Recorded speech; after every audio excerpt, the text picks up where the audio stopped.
This episode of Jumping in an Elevator is sponsored by Surfshark. Hello everybody, welcome to Jumping in an Elevator, the podcast where I full stop.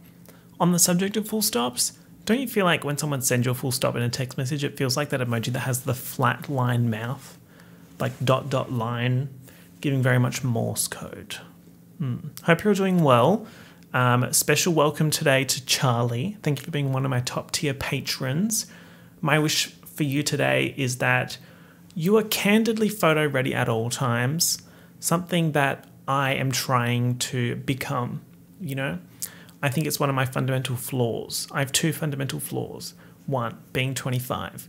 Two, not being photo ready at all times. I can't change one of those things, but I can change the other one. So I'm working towards that. Me personally, the biggest update that I have for you all at the moment is that I've gone and done my back again. How did I do it? Let me give you the Spark Notes version. I've been looking forward to going for a run for such a long time because I famously fell in the hole on my last proper run, and the gyms opened back up the other day, a couple of days ago, and finally I can go run on the treadmill because I can't run outside because I'll fall in a hole again. So I was getting excited to go run on the treadmill. It was really busy last couple of days, so I couldn't go. So I was like, okay, I'll go this morning. Went to bed, looking forward to going up for my run. Wake up, ready to go for the run. Bend over to pick up a jumper. My back says, not today. You want happiness? You want endorphins? You want the endorphins? That's what you want? Because you're never going to get it. What an absolute mole. Like, I haven't had bad back pain for such a long time because I really girl bossed that. Like the stretches and the proper sitting arrangements, I say as I'm literally in the worst possible like arrangement here. But yeah, my back said, no, you can't go for a run. So that's why my hair's so dirty because I was going to go for a run, then wash my hair because my hair needed 2 days of dirtiness to record the main channel video, and I thought I'd save it for the run, and here we are. 4 days of dirty, and for what? Nothing. Before we get into the main subject matter of the podcast for today, which is advice and confessions, this is going to be good, I'm telling you. We have a sponsor today, which is fun. First sponsor on the channel. So I'm going to pass it over to an older version of me. Not older as in age, because this version of me right now is older than that version. Just I recorded this separately. It looks slightly crustier. So enjoy that, and I'll talk to you in a second. This episode is sponsored by Surfshark. Surfshark is a virtual private network available as an app and a browser extension that essentially lets you access content from anywhere and also protects you while you're online. But wait, Mike, how does Surfshark protect me while I'm browsing online? Bestie, encryption. Surfshark encrypts all the information sent between your device and the internet. One of my favorite examples of when a VPN is useful is on public Wi-Fi networks. So public Wi-Fi networks is anything that's not private, basically. So if you think McDonald's, Starbucks, internet, it's all public. And the problem with public internet is it's not very secure. So that's where a VPN comes in. Now it's time for a mental excursion. The year's 2023. You're traveling internationally. But wait, the show that you love to watch at home is not available in the country that you're traveling in. Put on Surfshark VPN. Change your country back to where you were. Unlocked geo-locked content. Exactly. What's this? You have 12 computers. Well, that's interesting for you. And also, you just need one Surfshark account. That's right, audience member that owns 12 computers, one account, unlimited devices. And guess what? Surfshark doesn't track, store, or monitor anything that you do online. Use my code JUMPING, that's JUMPING, to get 83% off and 3 extra months for free. Surfshark offers a 30-day money-back guarantee, so there's no risk for you to try it out for yourself. Make sure you check out the link in the description and don't forget to use my code JUMPING. Thank you, Surfshark, for sponsoring me and my podcast. Let's get back to it. Wow, thank you, Orange Jumper Fire Nails version of me. We now have me in my opening ceremony kind of candy wrapper jacket with fire nail. The fire nails are going. They're kind of annoying me. I said this in the mini episode that I uploaded to Patreon. The fire nails, the light orange on top of the red, not doing what I had hoped it would do.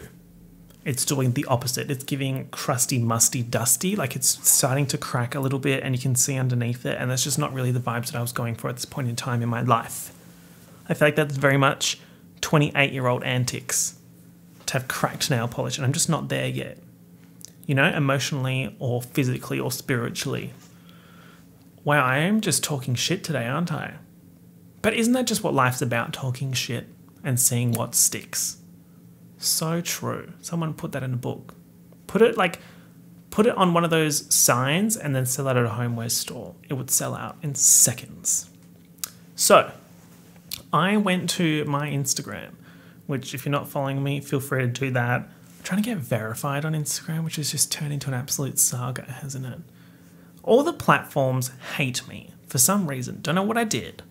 They were like, no, I choose not to verify you. And I'm like, okay, fine. It's because like I'm so small on the internet. But then there's people who have like 5,000 followers doing YouTube and they get verified. And I'm like, so it's personal, whatever. So I went on Instagram and I said, what do you clowns want advice on? And I'm not exaggerating when I say there was thousands of responses because I went through them while I was having my skinny Vietnamese salad today for lunch. And there was just so many that I've screenshotted some of them. And then I think we could definitely do another advice episode in like a few weeks, or maybe like every 10 episodes or something, we could do another one. There's honestly enough questions. If I answered one every minute, there'd be 2,000 minutes of content. And isn't that just amazing? Something to think about. And also I asked for juicy confessions and the girls really came through on that too. So we'll see how we go, but we'll start with advice. So, first question from EM. Advice on how to spend my 30-minute lunch break. All right, so there's many variables to consider here. First variable is what is your job? Because if you are in retail and you're talking to people all the time, maybe you don't want to talk to anyone during your lunch break. In that case, I would say you should put on your favorite album or maybe like a podcast, such as this one, clicks, views, and engagement, and go for a walk. I would say if you're going to consciously not talk to anyone, I think it's better to like make yourself busy by walking around. That's what I used to do. When I worked at the call center, when I had breaks, I would like go walk around, listen to music, just because I didn't really want to talk to anyone, because that was literally my job, talking to people on the phones, which, as we know, tumultuous era for me. The call center era, we don't need to talk about it. And then for like jobs where I didn't talk that much, such as my corporate tech role, the breaks were always just talking to people, like talking about movies, TV, reality TV. Reality TV is such a good thing to talk about with people in the office, because then you find out who your real besties are. Because sometimes you'll bring up Love Island and everyone's like, ew, that's the worst show ever. People who watch that have 2 brain cells. Maybe my 2 brain cells are rubbing together to start a fire. You don't know. You don't know my story. But then sometimes, you know, someone who you wouldn't technically think would be your bestie at work, maybe it's like an older man and you're like a young person who's just started, and it turns out that he's a massive fan of Love Island. There you go. New workplace bestie talking about Love Island.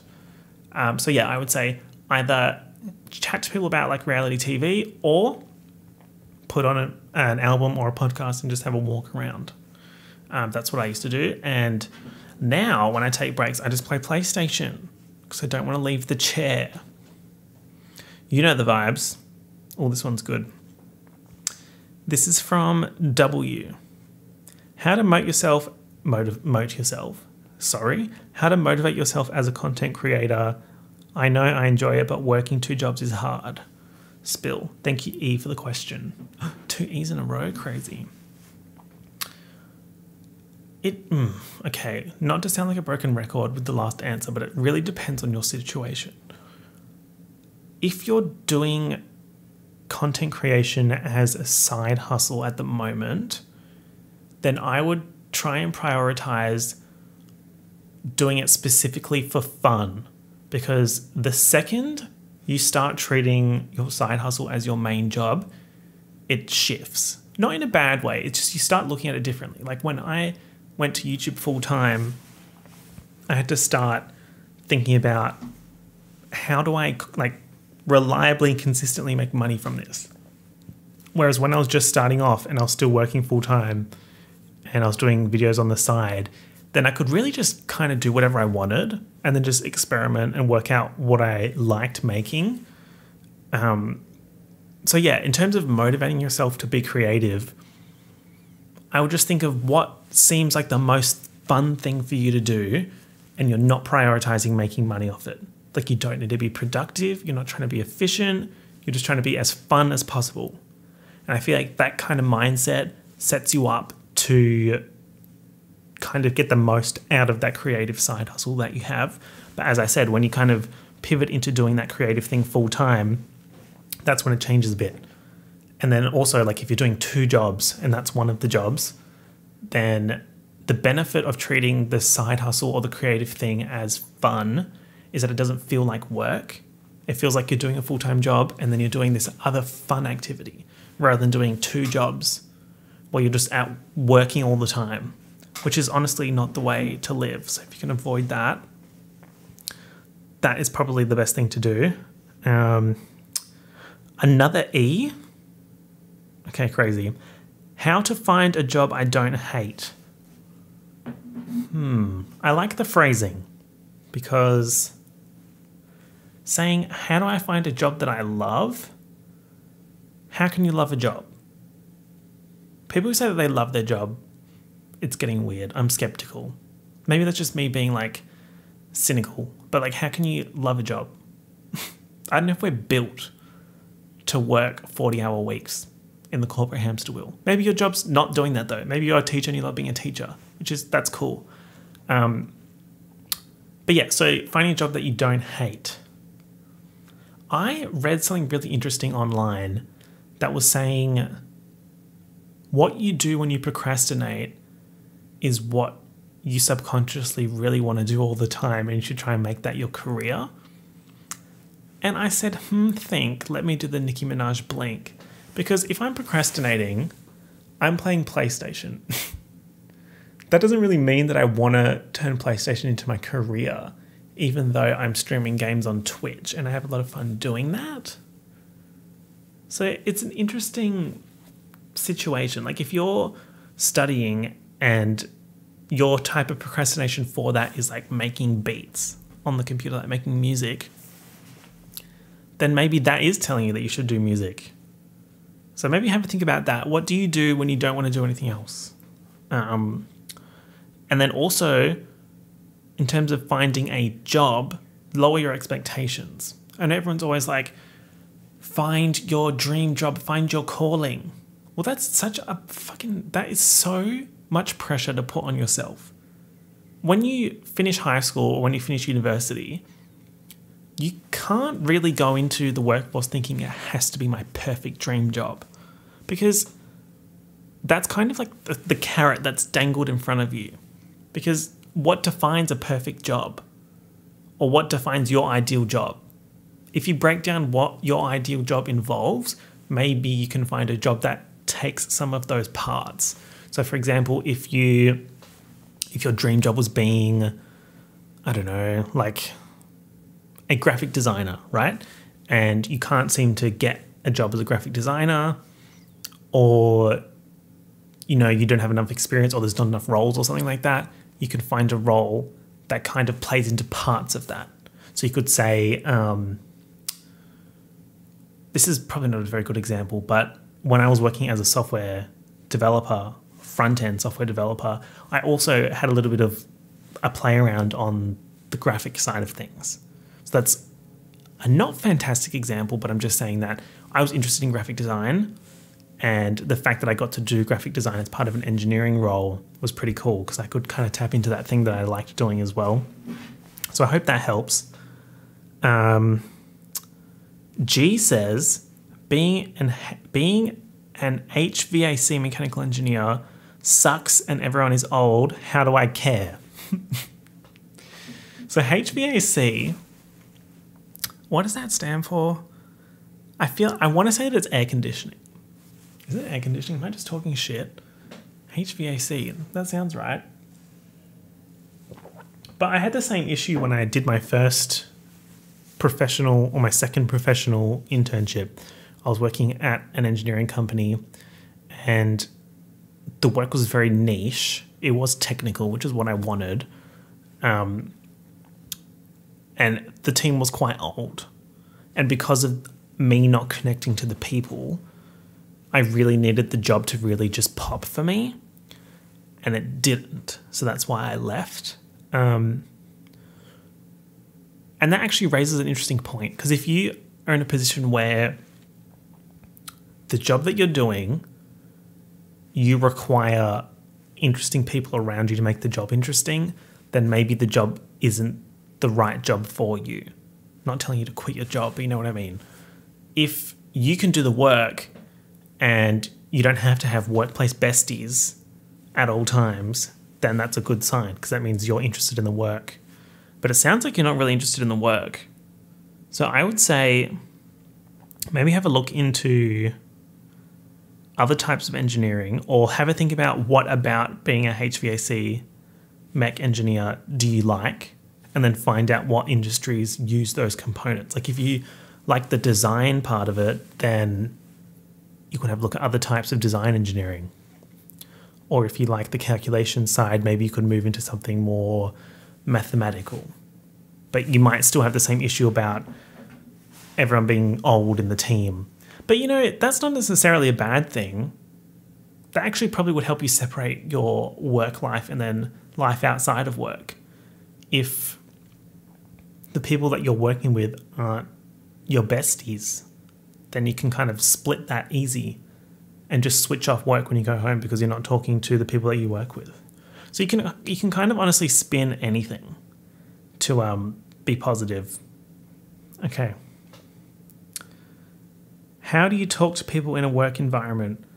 That kind of plays off what I was saying before about trying to find some kind of common ground, and reality TV is a really good one, or movies. For example, if I was still working in corporate and we all went back to the office, I would start a conversation by saying how excited I am that I can go back to watching movies in the cinema, because that kind of starts a conversation of, what are you going to see? Or what type of movies do you like? And then when you answer it, you can bounce it back off them, and then they can answer it, because there's 100% chance that during the last 18 months or so, they've watched a movie at home because there was nothing else to do. So you can kind of play into that. You just got to think about what you have in common with people. And obviously, since we've all gone through this thing where we've had to be at home for such a long time, you can kind of play off that. But don't make it depressing. Because if you are trying to make friends and you start off already being grumpy and negative about stuff, then they might be like, I don't really want that energy.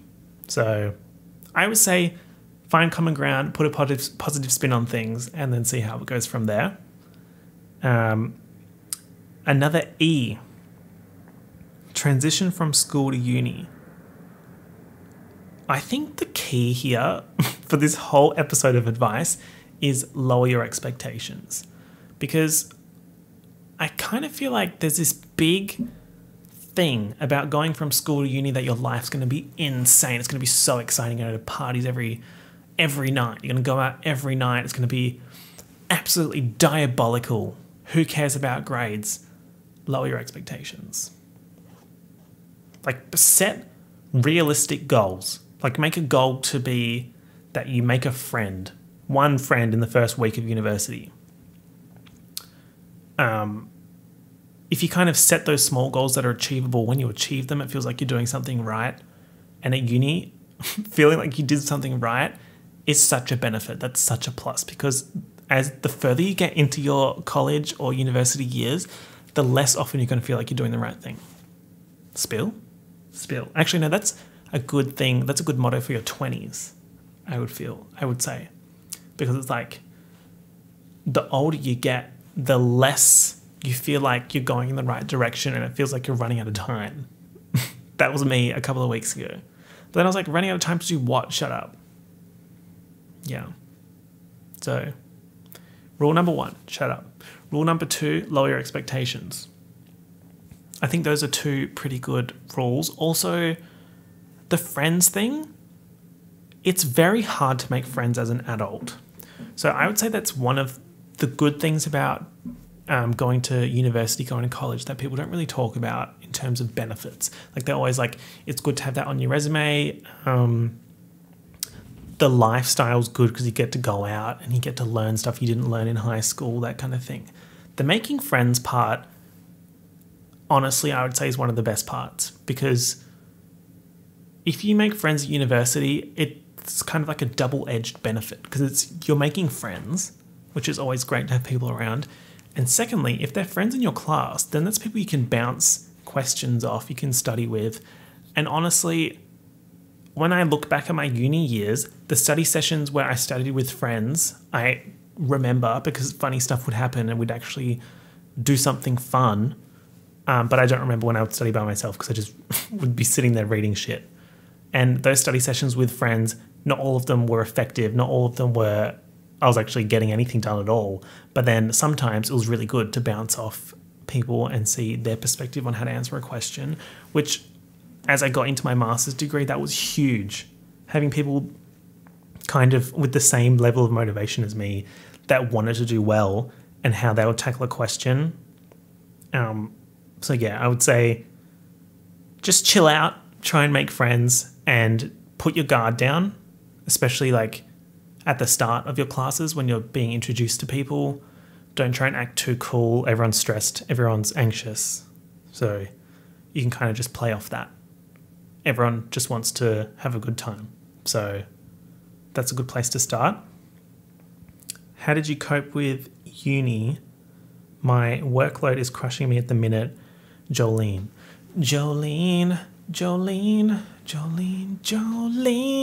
I feel like I added too many Jolenes there. Shout out to the Jolenes, plural, not singular.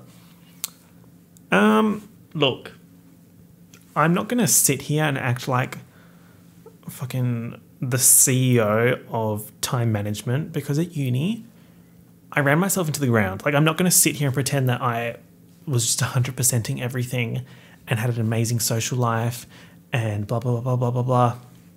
That was simply not the case. Ask my mum. The amount of times I was like, Mum, I can't do this. It's too stressful. It's too much work. I don't have enough time to do everything. How can I study full time and also work? It's just not for me, isn't it? It's just not for me. So yeah, it wasn't all smooth sailing at all. In terms of the workload, get a diary. 100% get a diary. Write down what you need to do with little check boxes. Yeah. If you write down what you need to do, even if you don't achieve it, you know what you need to do. If you don't write it down, you might run into the situation where you're doing something and you think it's the thing that you need to be doing most, and then you suddenly remember, oh shit, I've got this other thing that I need to do that's due in 2 days, and the thing that I was doing is due in 3 days. So technically you might have prioritized the other thing if you knew about it because you'd written it down. So get a diary, write things down. As you kind of go through your degree, you get better at estimating how long things are going to take. So when you're writing those things down, I would say put a time estimate against it, but be really generous with it. If you think a task is going to take 2 hours, put 3 hours, because you're not going to be productive for the whole 2 hours. And when you start off doing estimates for things, you write them down as if you're going to be working 100% of the time, which is just a fucking lie. So I would say add a quarter or a third. So if something's going to take like 45 minutes, make it an hour. If it's going to be 3 hours, make it 4 hours, because then you're kind of giving yourself time for breaks in there as well. And again, lowering your expectations. Soph says, how do I get my neighbor to stop frying fish oil? Sorry, how do I get my neighbor to stop frying fish with cheap ass oil? House smells like fish. This is very reminiscent events for me. Very triggering information. The fish oil video. In my old apartment building, there was someone on my floor who used to just fry fish all the time with the most pungent cheap oil in existence, and it would make my apartment smell bad, and like everything in my apartment smell bad. My clothes would smell like fish and oil, just not the move. So my advice for you, Soph, move out. Dun dun dun dun dun dun dun dun dun dun. How to do a presentation without crying. Oh, this is a good one. Okay. Oh, here's another really delicious piece of advice. If you're ever in a situation where you are very nervous to do some kind of presentation or performance or a phone call or a meeting, just remember to put things in perspective. If this presentation is kind of like you've done a project and you're presenting your findings, you know what you're talking about because you've researched, unless you didn't and you cheated, in which case you deserve to fail. Sorry to say it. But if you know what you're talking about because you've done the research, you did the assignment, then you can kind of just riff off main points. So if you put points on a slide and then in your head you just start going through things related to that within the time limit, boom, done. And if that's not really working and you're really stressed and you feel like you're going to throw up because the idea of presenting is just so disgusting to you, just remember you are on a giant rock spinning around an axis, floating around a giant fireball at an insane speed. So don't forget that. Oh, this is also all happening in nothingness. So if you kind of put into perspective what you're doing in the scale of things, people say like, don't do that because it makes you feel like nothing matters and it's all quite nihilistic. No, I think it's good to put things in perspective because it's like, if I mess this up slightly, it's fine. If I do a good job, then there could be benefits associated with that and I could kind of change my path further on. But if I mess it up, there's going to be another opportunity for me to do that. You're always going to have opportunities and choices that change how your life's going to go. So if you think this presentation is going to be like the be all and end all, if I don't do this presentation well, I'm not going to get this scholarship and I'm never going to get into university, blah, blah, blah, blah, blah, blah, blah, then maybe you mess it up and you don't get the scholarship and you don't get into university. Great, you're still alive. Everything's still happening. The earth hasn't exploded or imploded. So it's just the next opportunity you have to get into university. Then you just pounce on that. And you just kind of go from there. That's probably how I deal with things now. If I'm about to have a call and I'm really nervous, I just have a little think for a couple of minutes. What am I trying to get out of this? If it goes badly, what happens? If it goes well, what happens? Is it worth stressing this much about it? And then if it is worth stressing that much about it, I just write down a few key points and just have those ready to go. That's probably my advice for that. Anxiety on dates from A. I think that plays into what I said about finding friends at work. It's knowing what to talk about in a way that wants people to talk to you about those things. The tricky thing is, though, in today's day and age, right? You might have been talking to someone on a dating app for a couple months before you even meet up. And you might have just gone through all your conversation topics so that when you talk to this person in real life, it's going to be like, well, shit, what do I talk about now? So my advice is think about what part of the conversation they responded to best if you were chatting online, and then talk about something similar to that. So if I, let's say, was talking to someone about Mission Impossible 1 and we had a good conversation about that, then if I was to go on a date with this person, I would talk about other action movies that are shit but great to watch, such as Fast and Furious. What's that? There's a new Fast and Furious movie that's just come out. Boom, second date. Oh my God, it's a fucking masterclass, isn't it? It's a fucking masterclass.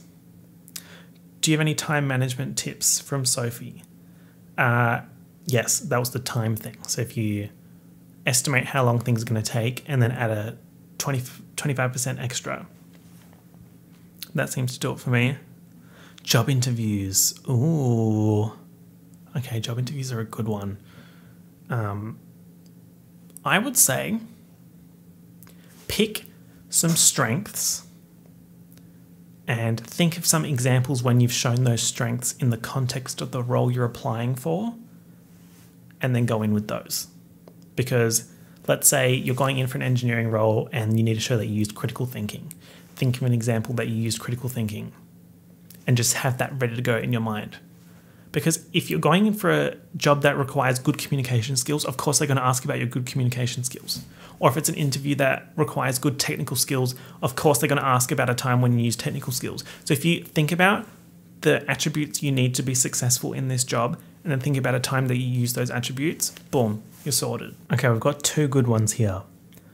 Ramsha asks, literally, how do I do uni? I'm a STEM kid and everyone seems to be 7 steps ahead of me. Okay, just remember, especially in STEM, no one knows the fuck what's going on. And if someone knows what's going on, they're in the 1%, and that's fine.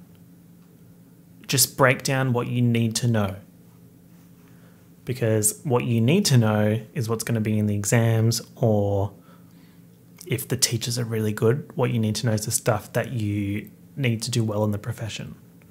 So if you break down what out of the topic you're learning is going to be assessed, or how do I use these things that I'm learning to solve problems, then that's the best way to do it. Because even if you fail the tests, or maybe you just pass the test and you feel like, how am I going to get a job?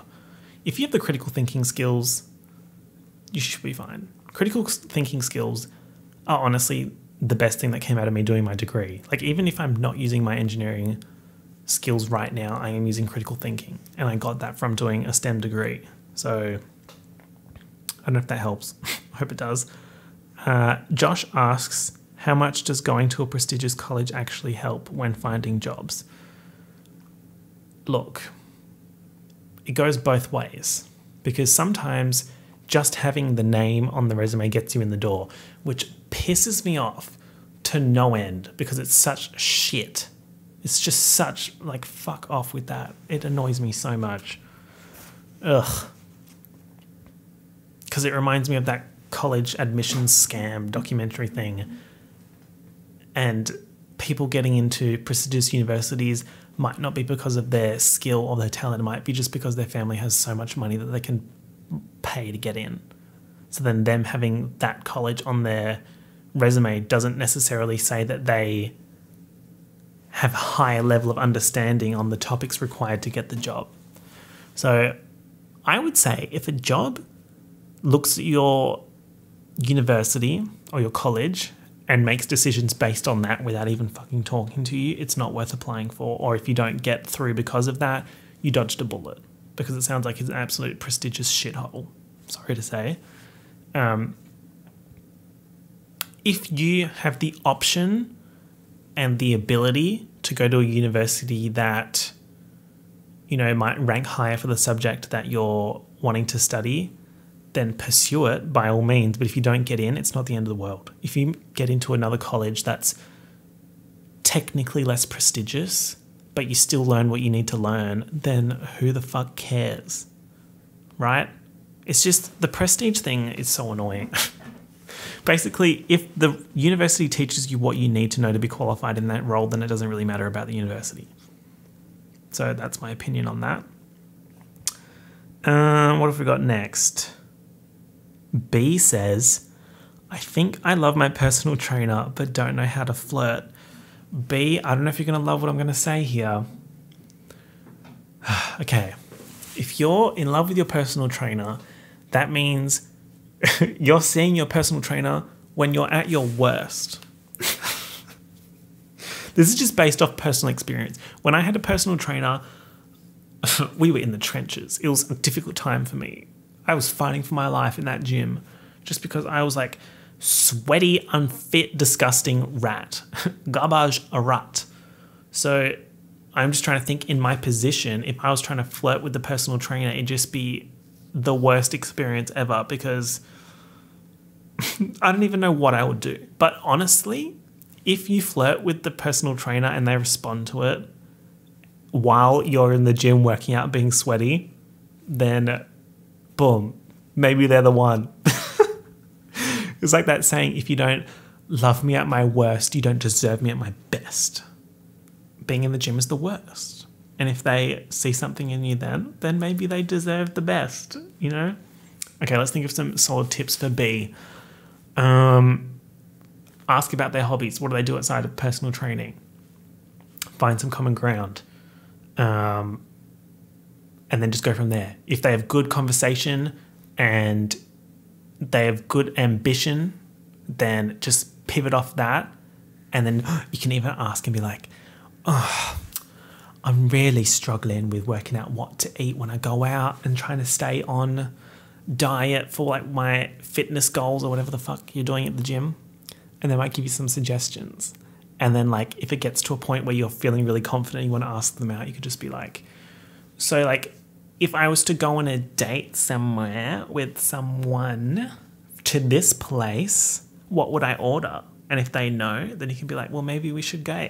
No, that's cringe. Don't do that. That sounds like a TV show situation of someone asking another person out, which if that's what happens in a TV show, it's not going to work in fucking real life. So sorry, B. I have nothing of value to add to that. Rowena says, choosing a car. I want a smallish one, but also as little leather as possible. Okay, again, depends on your situation and your circumstance. I really like small to medium-sized cars. Like a Mini Cooper, love a Mini Cooper. Or just a small car, you know what I mean? Like either a 2-door or a 4-door, 5-door hatchback sedan.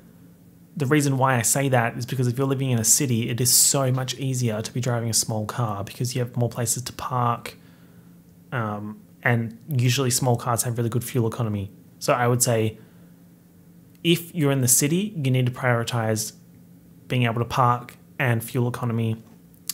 If you're rural, I would suggest you need long distance and you need reliability and safety.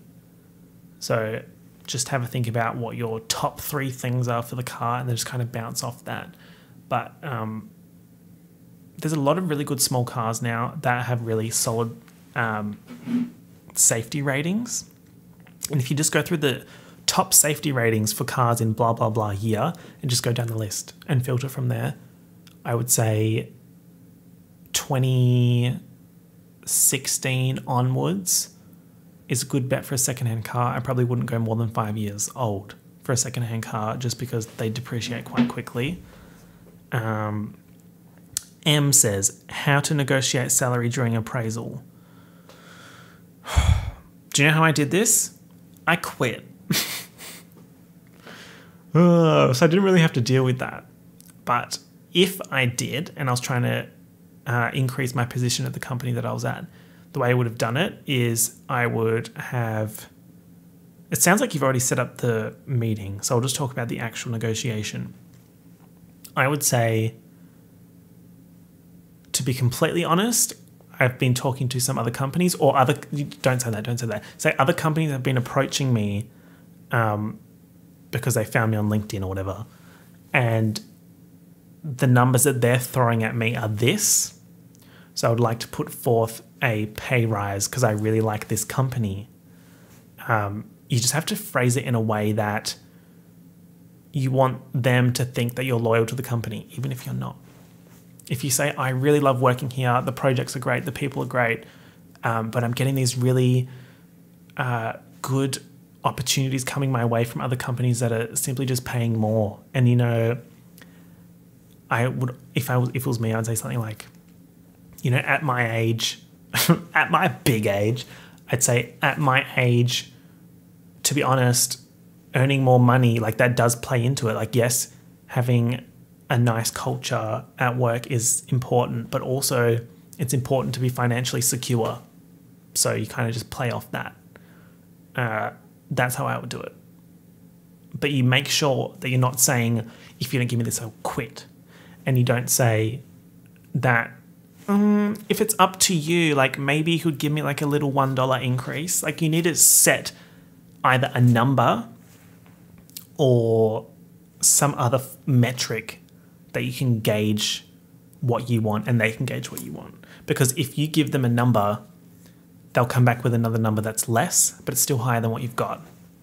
I remember there were some people that I worked with who were in that situation. Other companies were coming to them with much higher salaries than what they were earning. So then they would tell management that they were getting these offers, and the management would come back with an offer for an increase that was not the same as one that was coming in, but it was still a lot more than what they were earning. So I think, you know, you have room to move there, but it's just setting a metric and also being stern but not rude about it. Here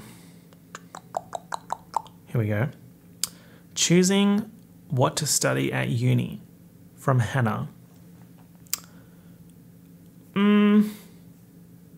This is tricky because everyone's like, think about your passions, think about what you like doing. No, it's not that easy.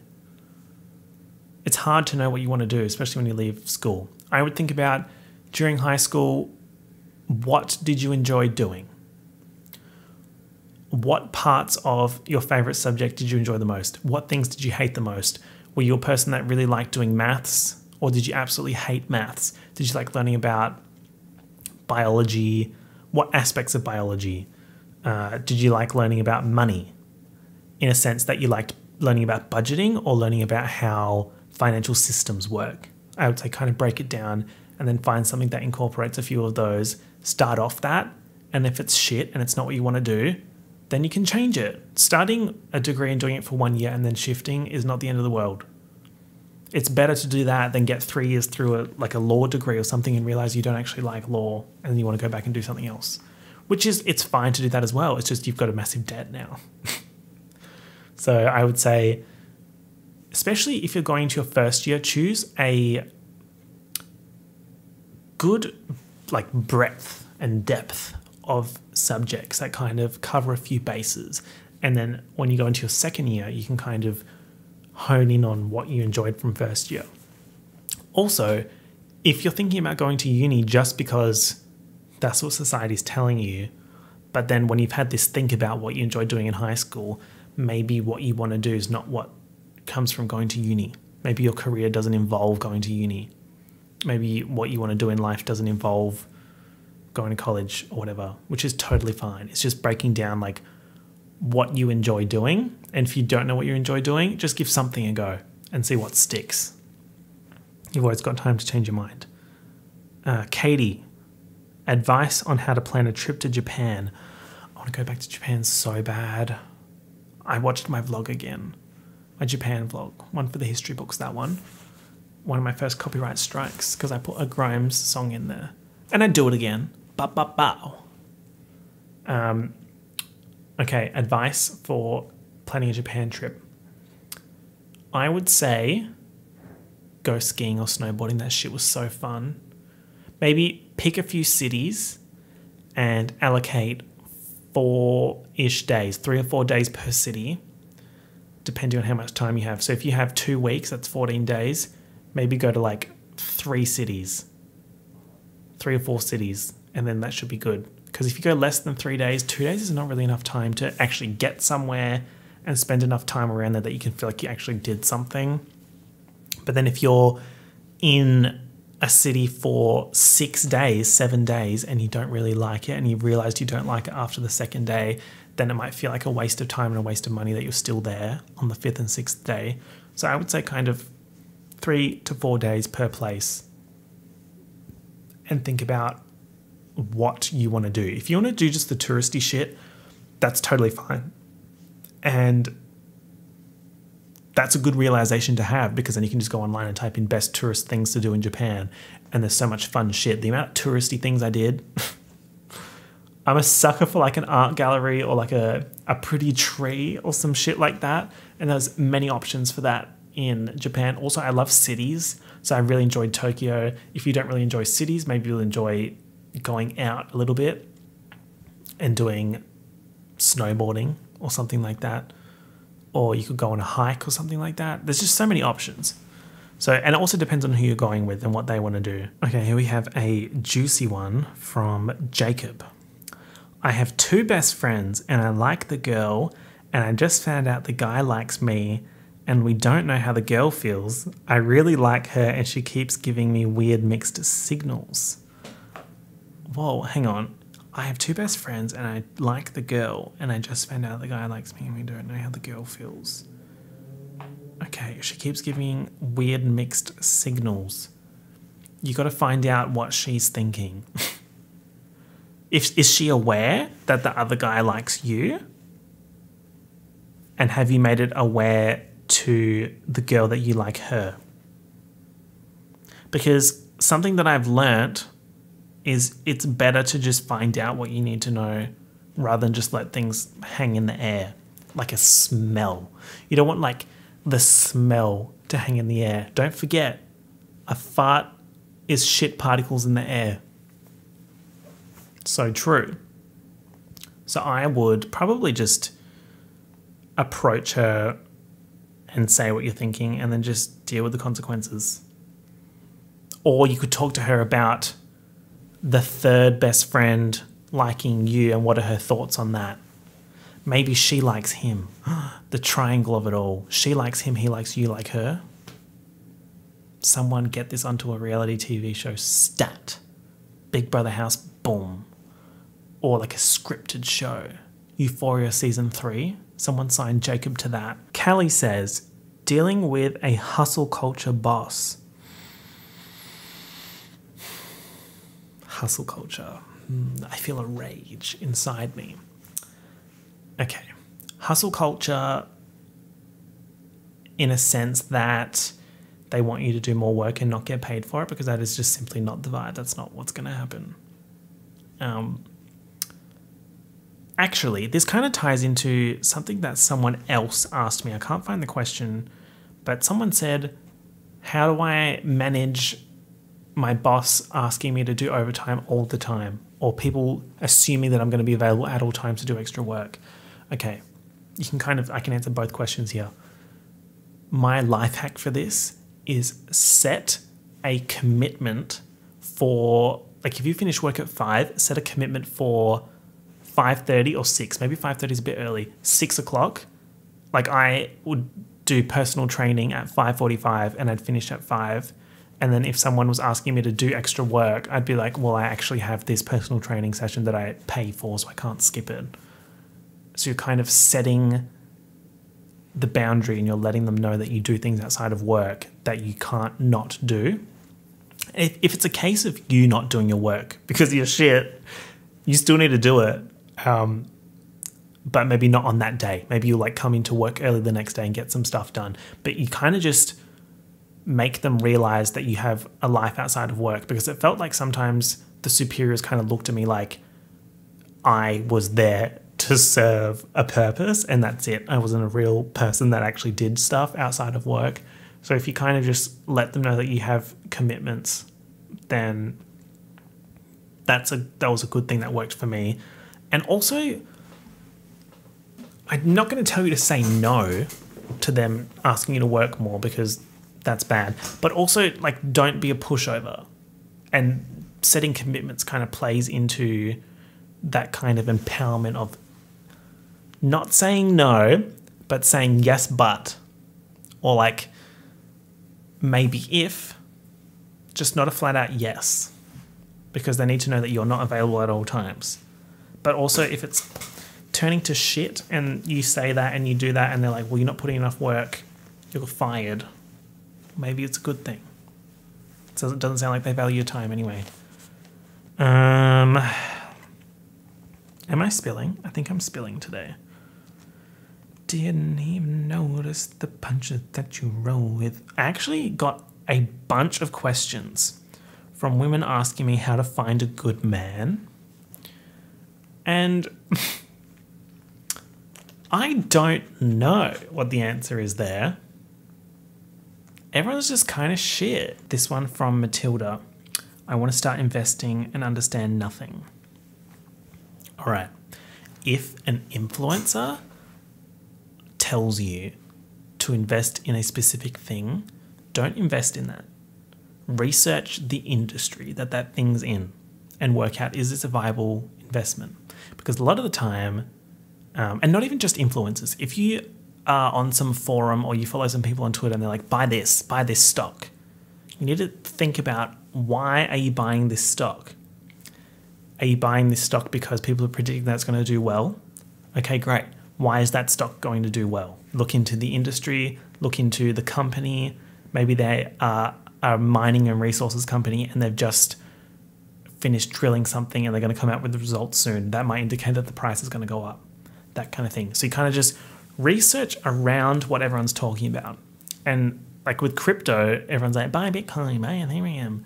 Research what Bitcoin and Ethereum are. And if you're interested in that and you think that the investment is worth your time and money, then go into investing in that.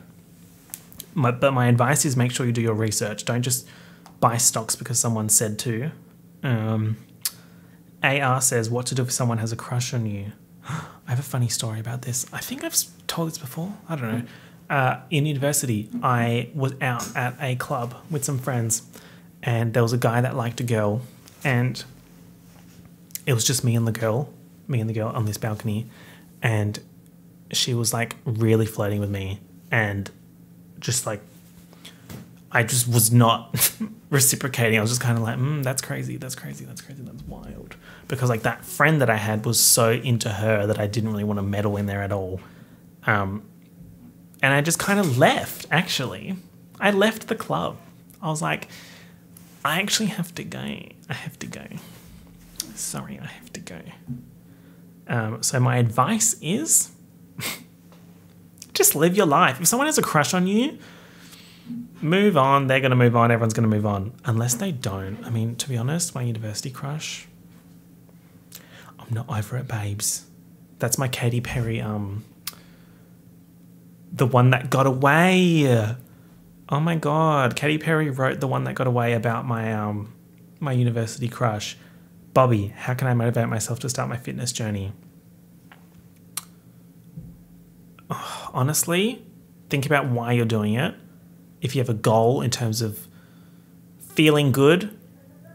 Someone just laughed near me. How dare they? Think about what type of exercise will make you feel good. Or just think about the feeling of having just done exercise. That is such... What am I even saying? Bobby, just do the exercise once and see how it goes. That's the crux of it. Just start. Just start and see how it goes. I think that's fair.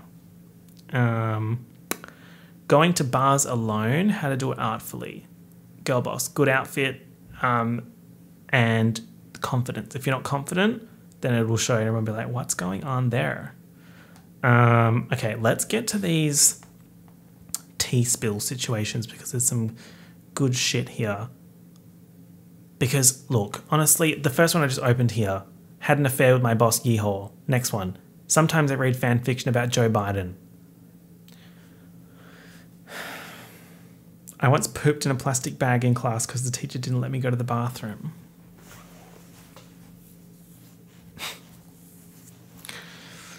I told my ex-roommate that I was allergic to her cat so I could move out and away from her. That's actually a pretty good way to get out. I think there was a question that someone sent me about how do I tell my roommate that I don't want to live with them anymore? If they have a cat, just say you're allergic to the cat. Ugh. I liked Suicide Squad. Okay. Maybe this morning I was listening to Sucker for Pain. Maybe I was listening to Experiment on You, the Halsey cover from the Birds of Prey soundtrack. Maybe. Someone's confession here is, I'm a genius and also really pretty. Someone said, I'm a hoe for BTS. Honestly, same. I'm a hoe for the BTS meal. Okay. I lie, like a lot, for no reason. Like I'll be talking to my friends and completely lie. Okay, I don't think I've done this, but I think there's been a couple of times when I've been out and I've had a couple of drinks and then I just embellish stories. But not even good stories. Like it's not like I saw this famous person in the elevator and we hooked up. No, it'd be like me talking about fucking having, I don't know, having sushi and then being like, I ate 4 pieces of sushi instead of 3. Like pointless lying like that. What is the reason? Clicks, views, and engagement. I got none of it. Bestie and I were Clinking drinks. What does that mean? No. Bestie and I were... Okay, I don't know what this means, but they've said Bestie and I were, and then the emoji's 2 drinks clinking. I think that's an innuendo. We were clinking drinks at my parents, and I fell down the stairs and said it was my computer cord tripping me. Oh my god, I don't know what to do with this information. Mangoes give me a headache. My ex cheated on me, so I ducked his dad. I can't with this. I told my mum I got into this one college when I haven't even applied yet. No, that's dangerous. But also, manifesting. Lover is Taylor's best album. Me When I Lie. Stream 1989.